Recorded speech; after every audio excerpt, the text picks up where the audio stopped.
त्रिभुज है नहीं। इसमें सबसे पहले दिया है पी क्यू का मान 12 दे दिया है और इसका मान क्या दे दिया है 13 दे दिया है।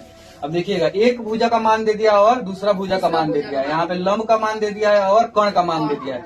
हमको किसका मान निकालना है, आधार का मान निकालना है। देखिएगा हमेशा क्यू आर का मान निकालना होता है ना, तो बड़ा वाला में से छोटा वाला का स्क्वायर करके घटा देते हैं। तो यहाँ पे करेंगे 13 का स्क्वायर माइनस में क्या करेंगे 12 का स्क्वायर, ऊपर लगा देंगे यहाँ पे रूट। 13 को 2 बार गुणा कीजिएगा तो 169 आएगा। 13 का स्क्वायर कीजिएगा कितना आएगा 169। 12 का होता है 144। कम से कम 20 तक याद रखे रहिएगा तो अब एग्जाम में आएगा तो अच्छा रहेगा। अब 169 में से 44 जाएगा घटाइएगा तो 25 आएगा।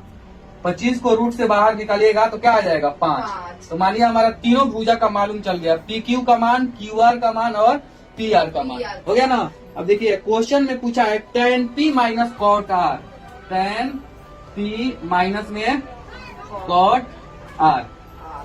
तो यहाँ पे हमको किसका मान निकालना है tan p का मान।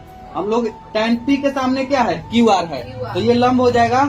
तो देखिएगा tan p के सामने ये वाला है ना, ये तो ये लंब हो जाएगा, समझ में आ रहा है ना।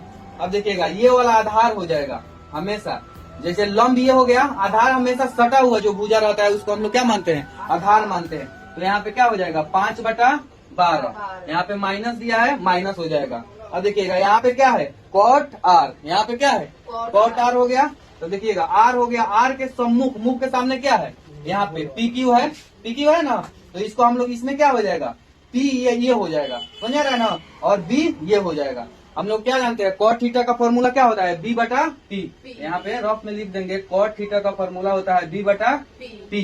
तो सबसे पहले यहाँ पे समझेंगे इसमें p 12 हो जाएगा। p कौन होगा 12, क्या कि इसके मुख के सामने ये हो गया। और r को हम लोग संलग्न बोलते हैं, जो भुजा एक दूसरे के सटा रहता है उसको क्या बोलते हैं संलग्न बोलते हैं। तो देखिएगा p का मान यहाँ पे कितना हो जाएगा 12, तो नीचे होता है 12। अब देखिएगा फिर से b का मान क्या हो जाएगा 5। अब एक प्लस में दिया है, एक क्या दिया है माइनस में दिया है, तो हमेशा क्या होता है कट जाता है। एक प्लस में रहता है माइनस में रहता है, उसको काट के यहाँ पे 0 लिख देंगे। समझ में आ रहा है ना कि हमारा p के मुख के सामने ये होगा तो इसको हम लोग p मानेंगे, r के मुख के सामने ये होगा तो इसको हम लोग p मानेंगे, और r के सटा हुआ ये है तो इसको हम लोग b मानेंगे, p के सटा हुआ ये है तो इसको हम लोग क्या मानेंगे b मानेंगे। और जो सबसे बड़ी भुजा रहता है उसको हम लोग क्या मानते हैं कर्ण मानते हैं, जो सबसे बड़ी भुजा रहता है उसको क्या मानते हैं।